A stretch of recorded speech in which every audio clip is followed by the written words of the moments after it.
mengucap syukur Tuhan. Kau adalah Allah yang melindungi kami Tuhan. Kau Allah yang melingkupi kami Tuhan, orang-orang yang berdosa ya Bapa.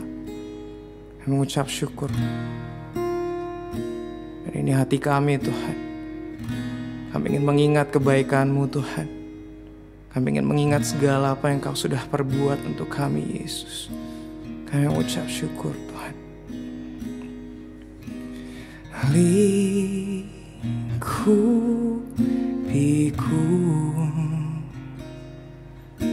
dengan sayap-Mu, naungiku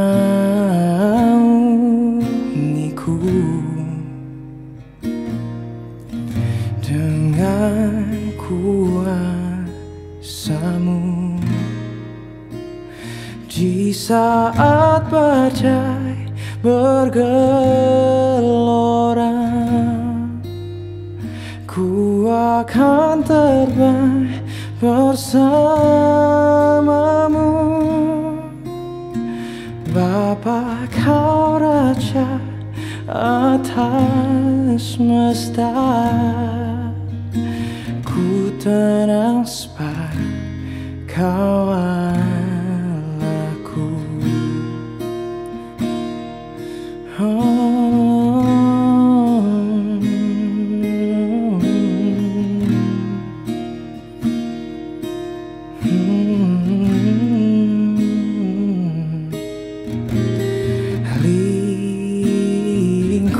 Lingkupiku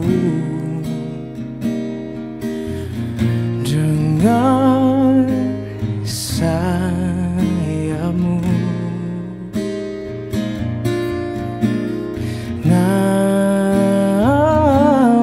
naungiku dengan kuasa-Mu. Oh, di saat badai bergelora, ku akan terbang bersama-Mu. Bapa, Kau Raja atas semesta, ku tenang sebab Kau Allahku. Oh, di saat badai bergelora,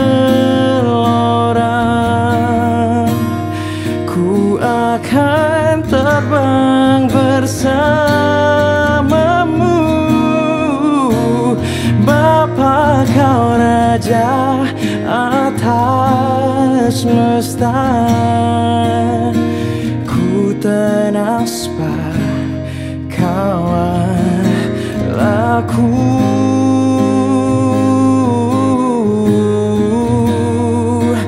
Ku tenang sebab Kau Allahku. Kau Raja yang baik, yang melindungiku dari segala mara bahaya.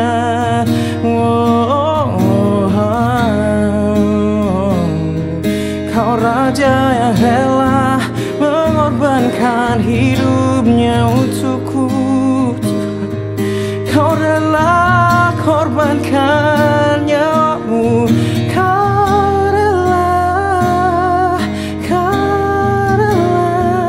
membawaku kembali jadi anak-Mu lagi, mengembalikanku, mengangkatku.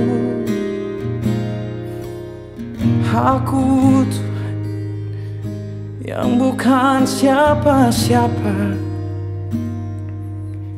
aku yang sering menyakiti-Mu, aku yang sering menjauhi, aku yang sering melupakan, mengindahkan-Mu. Kau rela mati untuk orang sepertiku Tuhan. Betapa indah Betapa mulia Kau Rajaku, Kau penyelamatku. Oh, oh.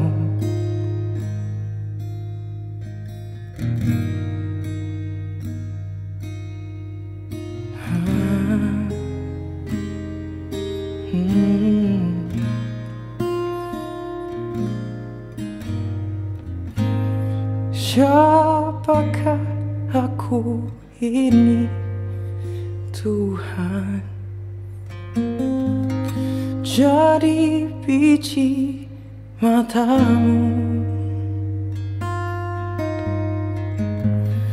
Dengan apa kan ku balas, Tuhan, selain puji dan sembah Kau? Siapakah aku ini, Tuhan? Jadi biji matamu. Oh, dengan apa kan ku balas, Tuhan, selain puji dan sembah Kau? Siapakah aku ini, Tuhan? Jadi biji matamu. Dengan apa kan ku balas, Tuhan, selain puji dan sembah Kau? Selain puji dan sembah Kau, selain puji dan sembah Kau.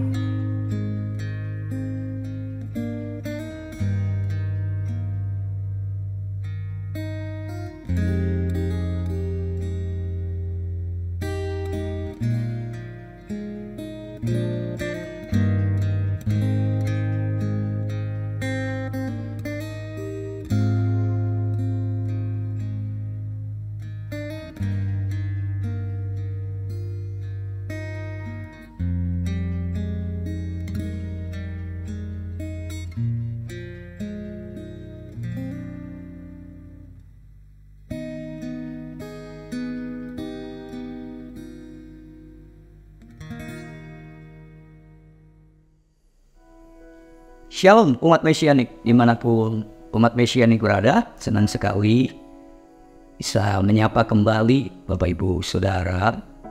Di bulan Maret ini kita akan belajar tentang biji sesawi.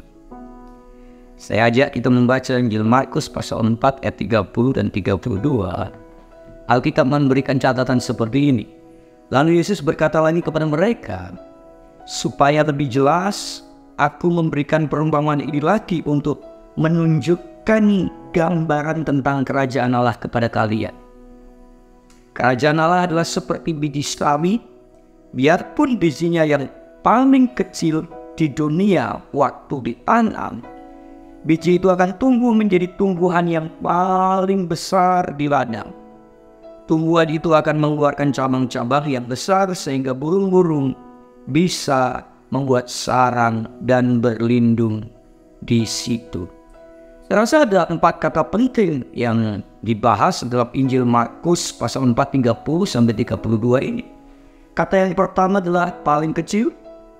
Kata yang kedua adalah ditanam. Kata ketiga adalah bertumbuh. Dan kata yang keempat adalah berlindung di situ. Nah, mari kita bahas beberapa bagian penting ini yang ingin sekali saya sampaikan kepada Bapak Ibu. Nah, Alkitab mencatat bahwa memang biji itu paling kecil. Apa yang sudah bisa pikirkan tentang yang paling kecil? Paling kecil digambarkan tentang kerajaan surga itu menggambarkan apa? sesuatu yang tidak diperhitungkan, sesuatu yang sederhana. Makanya ketika kita berbicara tentang kerajaan Allah, kita tidak fokus pada ukuran, tapi fokus pada masa depan. Jadi poin yang pertama, tidak fokus pada ukuran, tapi fokus pada masa depan. Menurut catatan bahwa faktanya diameter dan panjangnya biji sesawi itu 0,5 cm. Tapi tahukah saudara, kalau dia bertumbuh, dia bisa menjadi pohon setinggi 3 meter. Ini yang saya maksud, bahwa ada banyak orang gagal karena fokusnya kepada ukuran, fokusnya kepada hari ini, fokusnya kepada kegagalannya, fokusnya kepada hal-hal yang dialami, fokusnya tidak masa depan. Paling kecil bisa berbicara juga orang yang tidak punya pengaruh. Ya, ini berita baiknya buat kita semua di hadapan Tuhan. Kita berharga bukan karena ukuran. Kita berharga karena Tuhan yang membuat kita berharga, dan Tuhan sedang mempersiapkan masa depan buat kita. Jadi ini menjadi penarik buat Bapak Ibu dimanapun berada, bahwa hari ini kita tidak fokus kepada ukuran, tapi fokus kepada masa depan. Apa yang menjadi kegagalan kita? Kita sering berpikir, oh, aku orang malang, aku orang yang tidak berada, aku orang yang sederhana, mungkin aku keluarga yang biasa, aku dari orang yang tidak beruntung, tidak seberuntung si A si B. Kita lebih cenderung fokus kepada apa yang sedang kita alami. Bukankah Musa ketika dipanggil Tuhan, dia juga mengukur bahwa hamba Tuhan yang hebat tuh hamba Tuhan yang pintar bicara. Ya, bukankah Yeremia ketika dipanggil Tuhan juga menganggap dirinya masih muda? Menurut dia, orang yang dipakai Tuhan adalah orang-orang yang usianya mungkin lebih senior. Tapi buat Tuhan, ukuran tidak terlalu penting. Oleh sebab itu, pandanglah masa depan, bukan apa yang sedang lihat hari ini. Banyak kita gagal karena kita fokusnya kepada kegagalan hari ini, kegagalan masa lalu, sehingga kita tidak lagi melihat masa depan kita. Poin yang kedua, umat Mesianik, ada kata ditanam di sini. Ditanam di mana? Ditanam di dunia ini. Tanpa ditanam, biji tetap satu. Tapi kalau ditanam, biji itu akan bermultiplikasi. Ya, kadang-kadang ditanam itu tidak sebebas-bebasnya, karena dia akan mengalami fase atau masa yang tidak enak. Ya, Bapak Ibu, tanpa ditanam, biji itu tidak akan pernah bertumbuh. Apa artinya? Ditanam, biji itu dimasukkan ke tanah dan ditutup. Ini gambaran bahwa biji itu tidak lagi populer. Bahkan tiba-tiba biji itu terhilang dalam tanda petik. Tapi lihat baik-baik, ini yang saya maksud ketika kita ditanam seperti Tuhan Yesus. Ditanam di dunia ini memberi pengaruh, tetapi jalannya tidak populer. Tidak seperti yang di Taurat orang Farisi. Di sana tidak ada sesuatu yang bisa dibanggakan. Yang dibanggakan hanyalah message atau pesan dari kerajaan Allah. Tidak ada kebanggaan diri sendiri, maksud saya. Ditanam tidak populer. Tuhan Yesus pernah ditanam di muka bumi. Dia mengambil jalan kesunyian. Paulus mengambil jalan kesunyian, dia pergi ke negeri Arab. Ya. Yang kedua, jalan kehambaan. Tuhan Yesus melakukan dan harus melewati jalan-jalan kehambaan. Filipi pasal 2 ayat 7. Bahkan Tuhan Yesus harus melewati sesuatu yang tidak populer, namanya jalan salib. Bagaimana Yesus harus menghadapi ini? Ditanam artinya kita ini mati lapisan luar. Biji itu kalau ditanam dia harus mati lapisan luarnya. Orang yang ditanam di dalam Tuhan itu makin hari kedagingannya makin binasa. Nah, ketika dia sudah kuat di dalam bait Tuhan ditanam, dia ditanam di muka bumi ini, ditanam di dunia ini, dia bisa punya pengaruh yang luar biasa. Oleh sebab itu, umat Mesianik, mari kita hidup tertanam. Dan pada akhirnya yang tertanam itu akan muncul kata yang ketiga, namanya bertumbuh. Bertumbuh adalah sebuah proses kehidupan. Bertumbuh membuktikan bahwa dia ada kehidupan. Bertumbuh adalah konsekuensi nyata dari tertanam. Saudara tidak mungkin bisa bertumbuh tanpa saudara tertanam. Bahkan kalau kita tidak bertumbuh, jangan-jangan kita tidak tertanam. Atau yang kedua, jangan-jangan kita juga salah tempat. Mari Bapak Ibu, kita belajar menjadi bagian yang ketiga. Yuk bertumbuh. Bertumbuh pesat. Nah, waktu biji sesawi itu bertumbuh, maka dia bisa menjadi poin yang keempat yang luar biasa menurut saya. Burung bisa berlindung. Artinya pohon sesawi ini memiliki manfaat. Pohon sesawi ini memiliki manfaat. Pohon yang berkontribusi, ya. Pohon yang pada akhirnya ini menjadi gambaran bagaimana pohon itu memiliki manfaat, menjadi pribadi-pribadi yang berkontribusi. Nah, dalam hidup ini, panggilan yang mulia dalam kehidupan kekristenan kita, bukankah kita ini menjadi orang-orang yang berkontribusi? Jangan jadi Kristen oposisi. Jadilah orang-orang Kristen, orang-orang percaya, warga mesianik yang berkontribusi. Bahkan menurut penelitian, ya, daun, akar, biji, dan bunga daripada pohon sesawi ini sangat bermanfaat. Bisa mengandung vitamin A, vitamin B1, B2, B3, B6, B9, B12, vitamin C, vitamin E, vitamin K. Luar biasa ini. Ya, inilah yang saya maksud bahwa hidup yang bertumbuh adalah hidup yang bermanfaat, hidup yang berkontribusi. Pertanyaan kita, sudahkah kita berkontribusi untuk kehidupan keluarga kita? Berkontribusi untuk lingkungan kita? Jangan-jangan kita hobi bermisi keluar daerah tetapi sama tetangga kita nggak kenal. Ya, apa yang kita lakukan dengan lingkungan sekitar? Kontribusi apa yang kita lakukan? Kalau tanpa kontribusi, maka saya mau beritahu, ini kabar buruk buat kita. Kita ini akan ditempang karena nggak ada buahnya. Bapak Ibu umat mesianik, mari gambaran dari biji sesawi ini biar mengingatkan hidup kita bahwa yang pertama, tidak fokus kepada ukuran. Sesuatu yang sederhana, sesuatu yang kecil bukan berarti tidak berarti. Sesuatu yang sederhana, sesuatu yang kecil bukan berarti tidak pernah bisa berguna. Sesuatu yang kecil, sesuatu yang sederhana bukan berarti tidak ada manfaatnya. Di tangan siapa itu akan menjadi sesuatu yang berfaedah. Tapi poin yang kedua, ditanam. Ayo, sebelum kita ditanam, kita harus sadar diri dulu bahwa kita ini umat pilihan Tuhan. Waktu kita ditanam, melewati jalan-jalan yang susah di dunia ini, kita bisa menang atas semua problematik yang ada di dunia. Yang ketiga, bertumbuh. Ayo kita mulai bertumbuh, ya. Karena orang yang bertumbuh membuktikan dia tertanam. Pastikan iman bertumbuh. Kalau iman itu nggak bertumbuh, berarti kita sedang tidak tertanam.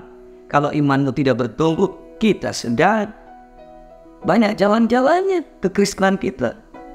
Bahkan mungkin pelayanan kita tidak tertanam, sehingga orang tidak bisa melihat ada Kristus dalam hidup kita karena kita nggak tertanam.